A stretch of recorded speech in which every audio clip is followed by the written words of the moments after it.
আমি দাঁড়িয়ে আছি ইচ্ছামতি নদীর ওপরে। ওই যে দেখা যাচ্ছে ওই পাশটা হচ্ছে বাংলাদেশ, আর ঠিক আমার এই দিকে হচ্ছে আমার মাতৃভূমি ভারতবর্ষ।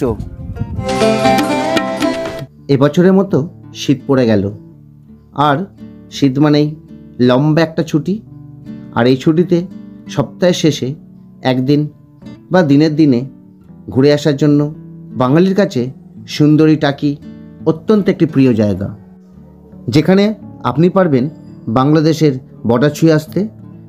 এছাড়াও ইচ্ছামতি নদীতে নৌকাবিহার, ম্যানগ্রোভ অরণ্যাবৃত মিনি সুন্দরবন, কালিন্দী, বিদ্যাধরী ও ইচ্ছামতি 3 নদীর মোহনা, 400 বছরের পুরানো জমিদার বাড়ি, জোড়া শিব মন্দির, সব মিলিয়ে আপনি 15টিরও বেশি স্পট দেখে নিতে পারেন একদিনে।